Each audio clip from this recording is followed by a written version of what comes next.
I'm Kevin Bumgarner, Executive Editor at the Florida Baptist Witness, and I have come to Pensacola today to talk to Dr. Traylor at Olive Baptist Church, and he has been so gracious as to give me some time as I ask him things that you guys, as Florida Baptists, want to know. Dr. Traylor, thank you so much. Hey, Kevin, great to have you in the Panhandle, my friend. Thank you.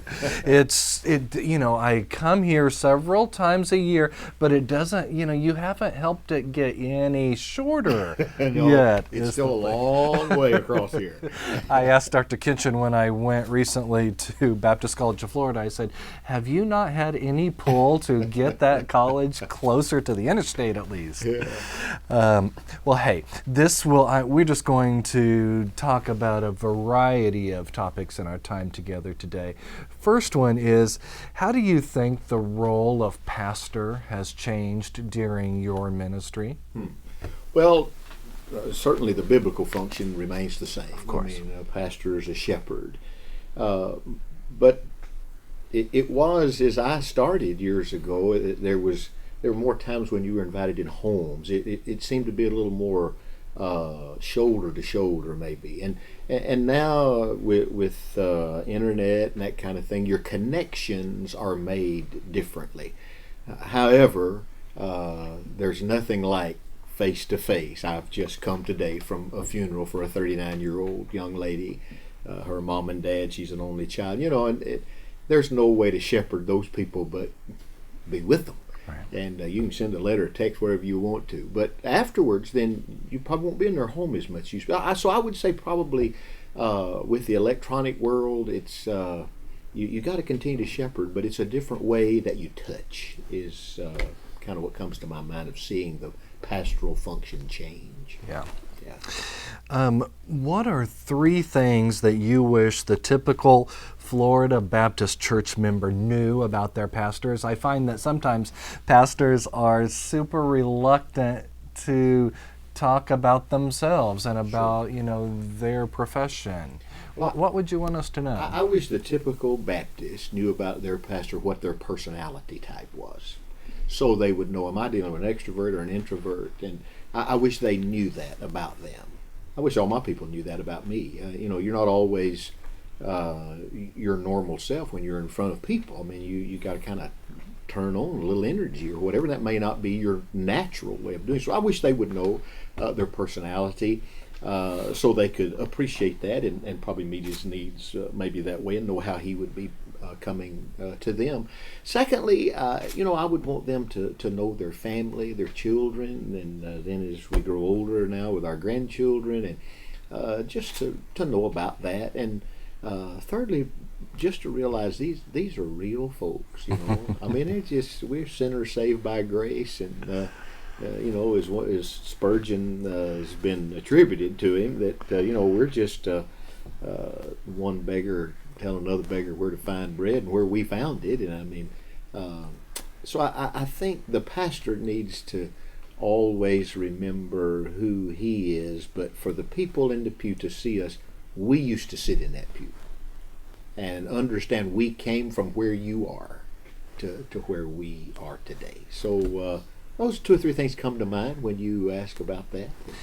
And is there, how can that start happening? Do church people need to just, have more times of interaction where over a cup of coffee or a meal or whatever they say, Pastor Traylor, how's your family? Tell me about it. Or, Sure. Do you, as pastors, do you need to initiate those conversations? How does that work? Well, I think the pastors, again, that personality thing, some guys are just, wide open and just, hey, let me tell you everything. And other people are a little more close to the vest. Sometimes your wife doesn't want you. I know when I got on Twitter a few years ago, my wife said to me, she said, I wish you'd wait till you get home to post that stuff. Or she said, it'd be okay, just go ahead and post, my wife is home by herself, go kill her. And I didn't realize how vulnerable that made her feel. So that doesn't bother me so much as it does my wife. Right. But yes, starting those conversations, and as you can have them, there are various ways you do that. And over a cup of coffee, or at a game, or just there are various ways to build that. But Yeah. you got to work at it. You really do. I've been in Florida for 3 years now, and one of the things that good people told me from day one was, all of Florida isn't all of Florida, that there are different Floridas. And describe the culture your church lives in here by being, in Pensacola as part of the Panhandle, and how that may be different from even other Southern Baptist churches Certainly. that folks would visit in Orlando or Miami. Yeah. Well, welcome again, the Western Gate of the Sunshine State. Thank That's what you we so call much. it. We're 15 miles to the Alabama border from here as you head toward Mobile. And our mayor calls it the upside of Florida, where we are. People ask me all the time, they say, you live in Florida? I said, no, I really don't. I live in fake Florida. That's what I tell everybody. I always say there are 4 Floridas. There's fake Florida, where I'm in the Panhandle. There's North Florida in Jacksonville. There's Central Florida for Mickey Mouse, and then there's the capital of Latin America. And those are the 4 that I see there. But we are different. Central time zone here, very conservative. Of course, there's military all over Florida, but our military presence here lends to our very conservative base here. George Bush, #2, would not have been president without the Panhandle. The rest of Florida, don't vote like we do. And so it's a more conservative part of the state. We don't have palm trees up here. You got to bring them in. You see those when you get to South Florida. We have oaks here. That's what we have. But yeah, it's a different part of the world. People always they kid us about being L.A., Lower Alabama, and Georgia, and that kind of thing. And it is, but we have a mixture of Alabama, but yet we are in Florida. Because there's no state income tax here, and there is in Alabama right across the line. So it is a little different kind of place to live. It's certainly not Orlando. It's not that fast pace. While we have a blending with ethnicities here on our campus, we have a Russian church that meets here, and we have a Hispanic congregation that meets here. So we have some of that, and a large Asian populace, not with a church, but in a Sunday school division within our church. So it's nothing like South Florida, and nothing like even Central Florida, like that. So it's a little more traditional Southern Baptist heritage across here. Yeah. And is that changing, or is that staying pretty steady? Well, I see it changing some. Yeah, it really is. Even across our part of Florida, it's changing. We don't get a lot of snowbirds, but we're getting more people that don't want to go all the way to South Florida. They kind of like, we still have seasons here. Right. We get a little winter and fall, of course, and so they like some of that. So some of the snowbird traffic is changing. Pensacola is changing. In the last 5 years, our mayor and then another gentleman by the name of Mr. Studer has been very important in changing our city, bringing a lot of stuff to downtown, trying to keep the young millennial here rather than going off to Atlanta, Orlando, Dallas to work, trying to make jobs available. Right. So we're seeing that change. Our downtown is changing with that in mind. So it's a good thing. Very, very good. So more than just tourism. Oh, yes, indeed. Yeah, that's what we're trying to do is keep my children living here and making great paying wages for them. Right. And there's a movement here for that, and that's good. We like it. And tell us about your kids. Where are they, and what are they doing? I have 2 children. My daughter still lives here, and she's married to a young man who's a new deacon in our church. He works for the city of Pensacola, and they have our 2 granddaughters that are 4 and 2. So they can't move. No, they're here. And, they have to leave the grandkids anyway. And my wife says we can't move. So I said, but you have to be open to what the Lord wants you to do, of course. And we've always said it. But they're here, and we really cherish that. Then my son Bennett, who worked for us here after college for 6 years, running our upward sports programming. Left us last year, and he's now a second semester, first-year law student at Liberty University in Lynchburg. Wow! So, wow! Just what a challenge! What a time for him to get that calling. Yeah, he's just about to hit 31, and so starting over in school, and but really liking it and doing well. Did the first semester, and So it's been good for him and for us. Makes you pray different for your kids, I guarantee you. I bet.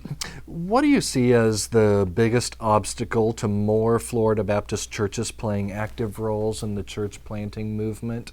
When we look, the Florida Baptist Convention is putting a lot of emphasis on this. NAM is putting a lot of emphasis. But when you look at the data, it's still relatively few churches getting involved percentage-wise.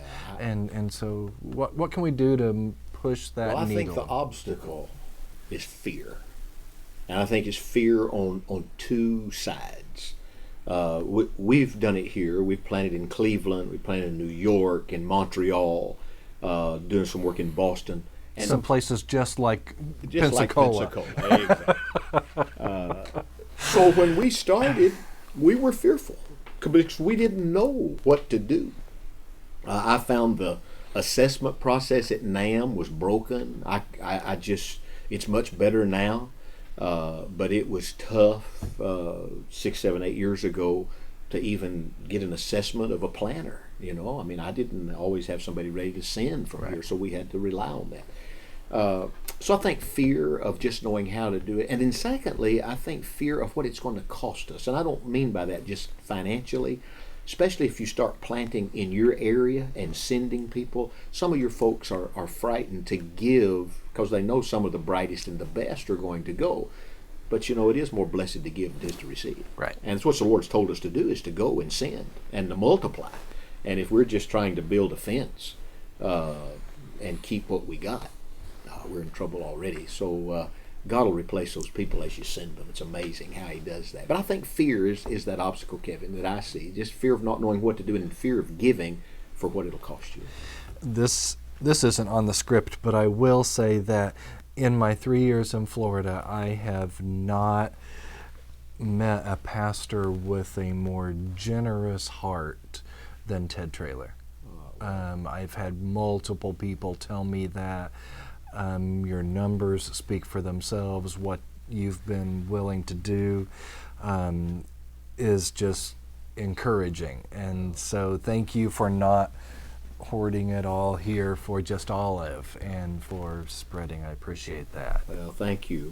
That's been a deep tradition in this church, starting first with cooperative program giving. Dr. Jerry Passmore, who was here 17 years and then went to work for us as our Evangelism man in Florida, and I followed him here almost 27 years ago. That was really important to Dr. Passmore, and we've continued that tradition. And so we find cooperative program is a big way of touching the world from the corner of Olive and Davis, we say. But there are other ways to give too, and trying to send and pray that God call out people to go. We had D Now this past weekend, had 2 of our young men come back to lead worship that God called out of here to go, and they're in other churches. And I just did a funeral today with a young man who's associate pastor across town in another church, and he and I teamed up to do. It's good to see God call out and to give, of your resources, of your people, and of your time, and try to serve. Southern Baptist has been good to me. They've poured into me, they've educated me, and so as best I can, I've tried to give back. But I appreciate the good word. Yeah, thank you. What is the biggest issue Southern Baptists are facing right now, and what can we do to overcome that? Well, I don't know if I have answers. I'm pretty good at finding problems sometimes, but I am concerned about the cross-generational, or the lack of the cross-generational ministry. That it's almost like we've got old and my boomer bunch, and then another bunch, and then millennial. And I'm concerned that we're not mixing all of that together. And those of us that are older have got to do a better job of reaching out and saying, hey, but that guy on the other side of the table's got to want to take your hand too. So it's a both and thing, but we've got to do a better job of reaching across to that next generation and bringing them along. Don't forget who we are. And then for us to learn from them, because I like to be around these young guys because they teach me about what's next in coming at the church. I'm pretty good on what we've been doing, but now what's next? So Right. that concerns me in Southern Baptist. I see our numbers down in our conventions, and hey, I did it. I'm so grateful for the North American Mission Board and IMB and what's going on there. I don't know, the first Send conference that they had, I came back and told my people, I said, Southern Baptist Convention was the most boring thing I'd ever been to in my life that year. Just wasn't good.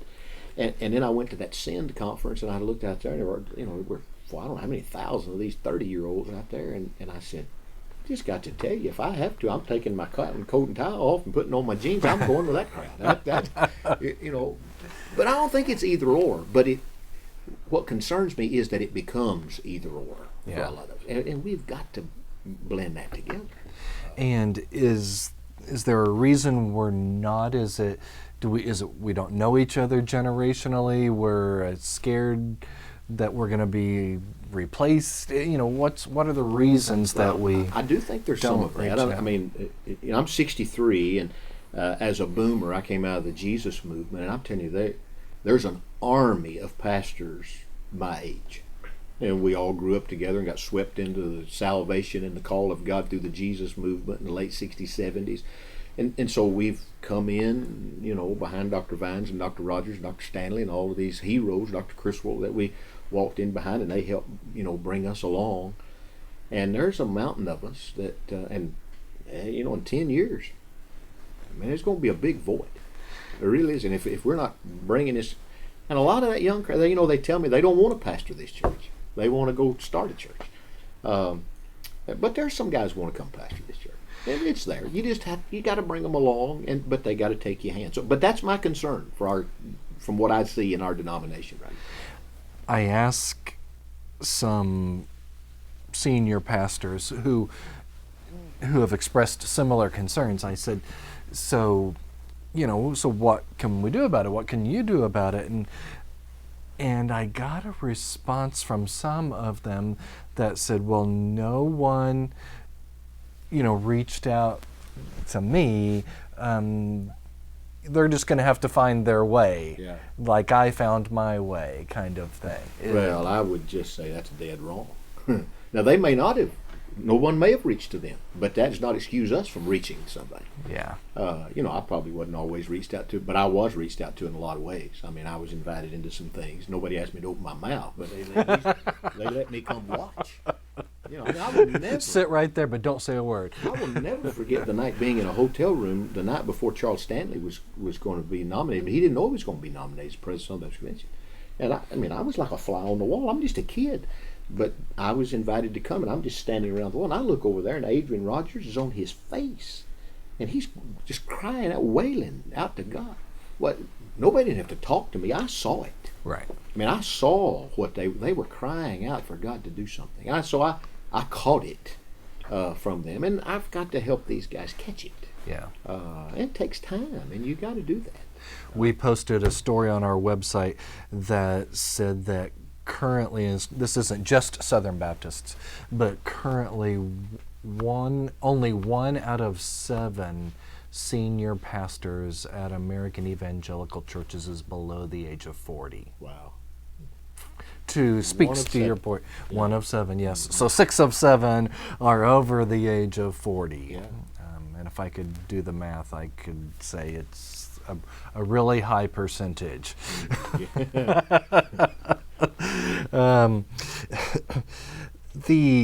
Let's stick with the issues that might be causing some friction among us as Southern Baptists.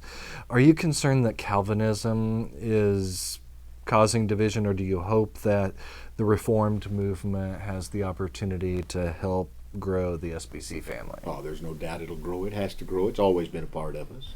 It's always been there. But when I was younger, it didn't lead the way. It was in the minority. Now it leads the way, and so the friction is different. And you just have to define what you mean by Calvinism reform. I'm a great follower of Dr. W.A. Criswell. When I was a kid, I just watched him on. I read one of his sermons almost every week online at wacriswell.com. He calls himself a Calvinist through there frequently. He'll say, "I'm a Calvinist," and I'm a Criswellian Calvinist. But there are different kinds, just like Baptists. There's a lot of different kinds of Calvinists. That concerns me is that I do see it's a small group, at least that I've known, but there are some people that don't believe Jesus died for everyone, and they don't believe that you should, I don't mean even in the service give an invitation, but they just don't believe in evangelism. Now, some of my Calvinist Reformed friends are the most hot-hearted evangelists I've ever been around. Thank God for them. But we've always had those two traditions in Southern Baptist life. It's like two streams that run. And you find balance, and it'll come. So, it concerns me a little bit, but not a great deal. Man, we got a lot bigger fish to fry than Reformed, non-Reformed people. It's interesting because I've had some pastors tell me, I know I'll let them self-label, but I would consider, these people to be Reformed. And he said, but they care about soul winning. They want the gospel to be sent to the ends of the earth. They think that, if you call out to God that you can be saved. Yeah. If they think that and want to call themselves whatever they want, let's join forces. Indeed. Well, I've never labeled myself a Calvinist. When people say, "Are you one?" I say, "No, I don't like that label." There's some things about Calvinism that's just not. I'm a Baptist. That's what I am. If you got to stick a label on me rather than being a Christian, I'm a Baptist. That's what I am, and I feel pretty comfortable in that skin. Scripture promises that the church will endure until the end of time. How do you think the form of the church might change in an increasingly secularized American society anyway? Well, if the secularization continues, then we know the church is going to have at least more scrutiny, if not persecution. With that, we're going to become smaller. I don't mean that our, quote, mega churches will go away, but our close-knit communion will become, in our connection groups or something, whatever you want to call it, that's going to be tight. It's going to be have to be very, very, very community oriented in days to come. We've just kind of gotten big and loose from each other, and so that'll tighten that up. We'll also see in the secularization, we're going to see more e-church and people online, and I mean, even here we do it, and you don't have to pay anything to watch us online. Everything just about we do is live. Well, we're just telling people don't come. I mean, so stay home and drink coffee and watch, which is good. I mean, we do it. We reach people that way. But when this older generation, the Sunday night crowd, I call it, when they're dead and gone in 20 years, boy, the church is going to look different. And but you got to change. It's always change. You can't be afraid of change. I mean, but I think the community, in the context of your question with that secularization, because I see persecution coming down the road. I have to say I am grateful for the new Supreme Court justice that's been put forward. I think it's going to, if he's confirmed, is going to give us some more time with the religious liberty issue, open a window for us. And people tell us you don't preach Americana. Well, I understand that, but now I'm telling you, this is the base for world evangelization. Right. We're not the only place where the gospel goes out, but this is one place where a lot of gospel goes out. The South Koreans are beginning to eat us up on that, but we're still one of the big senders, and I hope we'll be able to continue to do that. And I think that's why you need to be involved in your country and your government. I mean, we don't preach government at our church or whatever, but we're involved in issues when they come at us. And boy, right now that's been pretty tense. Are you concerned that because there are, there's a lot of friction right now, even among evangelical Christians, about what our roles should be in terms of involvement in government and politics? Are you concerned that we don't seem to have consensus even among ourselves, or? Goodness, yes, that concerns me. I mean, I rolled back just 20 years ago, and conservative Southern Baptists all seemed like we were, kind of marching together. But all of a sudden, especially this last election cycle, we were divided up. But evidently, we were not divided up as much as everybody thought, because 81% of evangelicals went with Mr. Trump, and I think they went, if not the sole purpose, the Supreme Court was high 90%. Right. And he's made good on that promise of putting forward a man that I feel good about, and I think most people feel that share my convictions feel good about.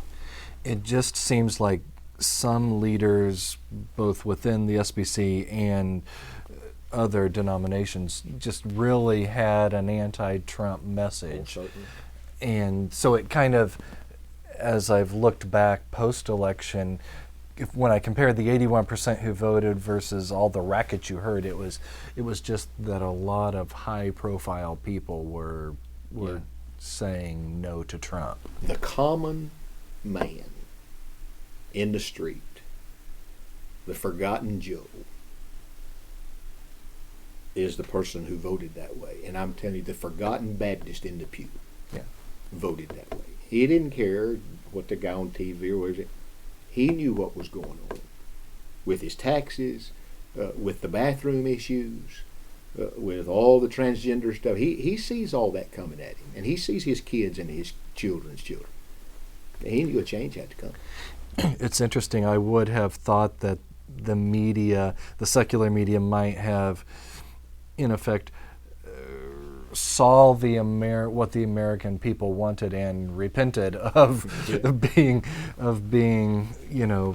so biased in their reporting, but it has only gotten worse in the days since the election. Yeah. Pastor Traylor, let's shift gears for a second here. What does the church need to be doing to engage more millennials? Man, what a great question. I'm trying to figure that out. You and lots of folks. Well, we really are. But I'm really excited in my own church about the young, and I don't even know where it starts. But it's just, for us, it's an under 40 crowd, and I know that's the top end, and even out of the millennial. But for us, we really have started zeroing in, trying to do some things there. And as a matter of fact, we've just put a new man on our staff, and I wanted to introduce him to you That's today. Great. Shaun Pillay. This is my good friend Shaun. Used to work for the North American Mission Board, Kevin. And Shaun, good to meet you. Nice to meet you. Welcome. Came on our staff January 1, and he also, the reason I wanted him to be a part of this video is that he also is doing some work for Florida Baptist in the Panhandle in the area of evangelism. Dr. Green we're partnering with him some, with Shaun coming on, for him to do evangelism training for people in the Panhandle.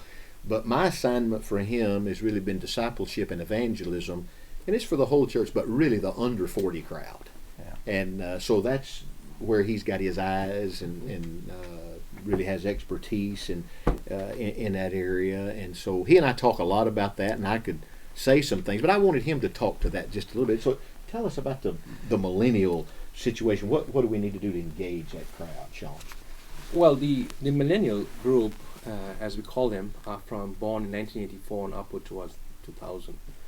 And the millennial group today, some may say, are some of the most diverse group because you find them in the college campuses right by you, and some of them find jobs, marry, and stay close by you.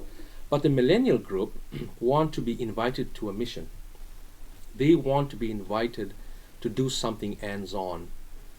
And with these three very important attributes or mileposts in them responding to a mission is, number one, vibrancy. They want to join a vibrant activity. They want to join a vibrant group. Number two is they want to join a very authentic group. If you read any article written to the millennials or about the millennials, you will read about a fake detector. And they have this fake detector on you to see how authentic you are. When I was growing up, we called it a baloney detector. Or something like that. Right. And number three, the third milepost is sacrificial. vibrancy, authenticity, and sacrificial. By this they mean they want to see how the church is doing the most they can to help their neighbor and the community. We call this the Bono factor.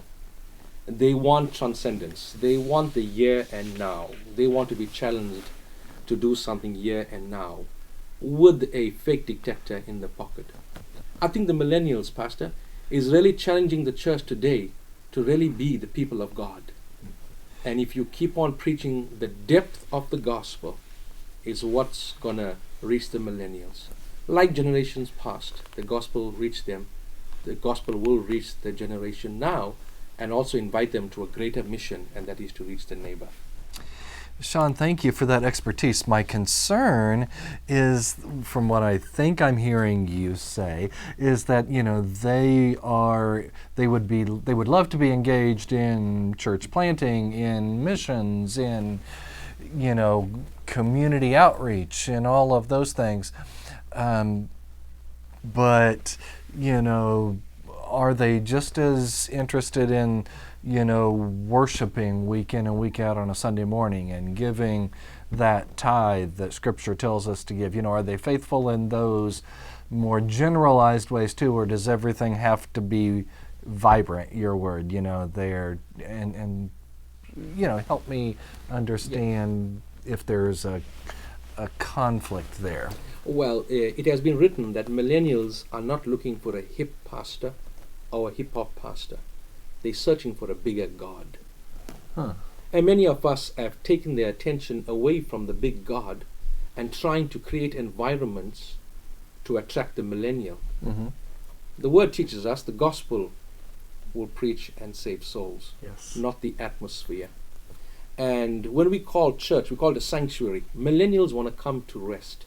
They are the most busy, scheduled people that we find today, leaving early in the morning, coming late at night, trying to parent young families.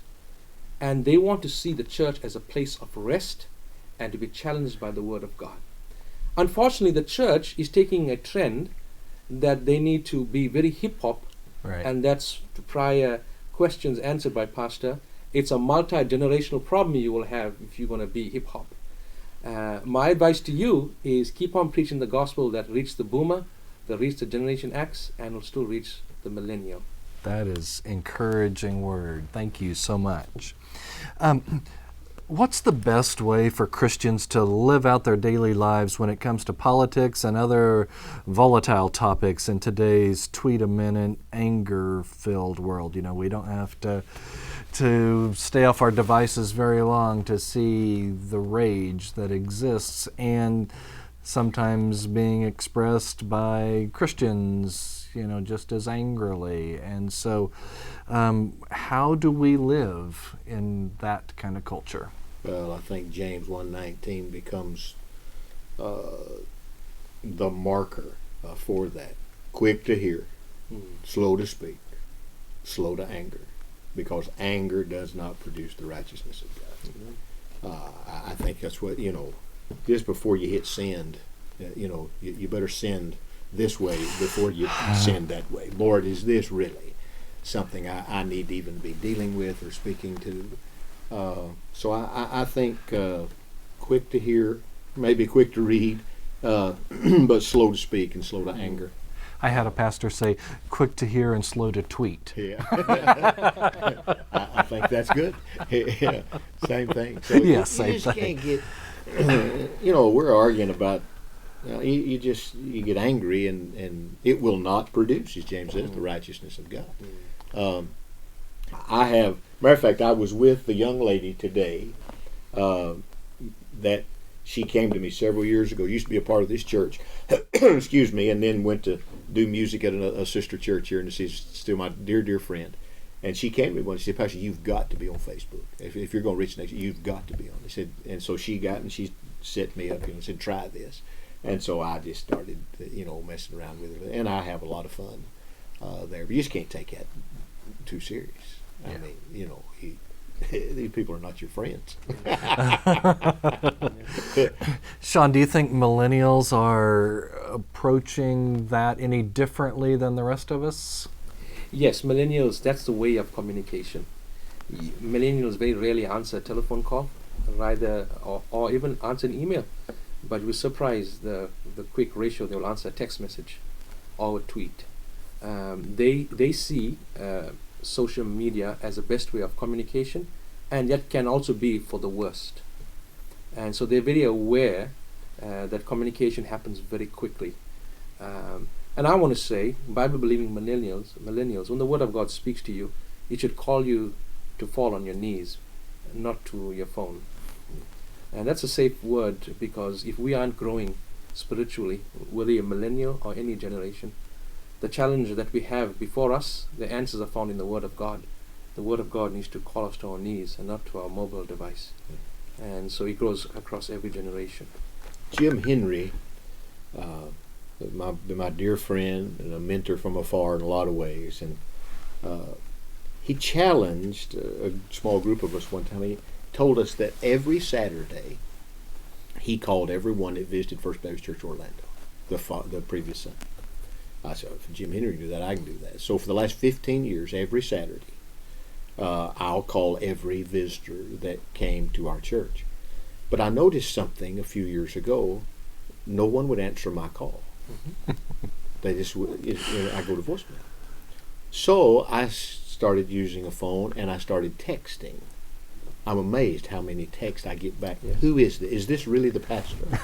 Because at first they don't believe you did. Right. It used to be the shock factor of getting a phone call from the pastor of a larger church. Mm-hmm. Now, if you get a personal text, Yes. it's like, hello, this is like really cool. So I changed my operation, doing the same thing Jim challenged me to do, of making that Saturday connection. And they'll text back, but they wouldn't answer the phone. Yes. They just would not do it. Just ring and ring and ring and ring. Leave a message. Won't even listen to the message. So it's the different generation. Last question, and thank you guys so much for your time.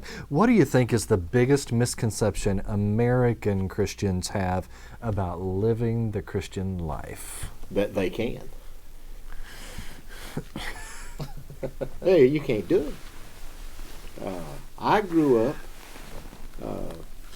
do the best you can. It was just get saved and live in the flesh. I mean, that's what you do.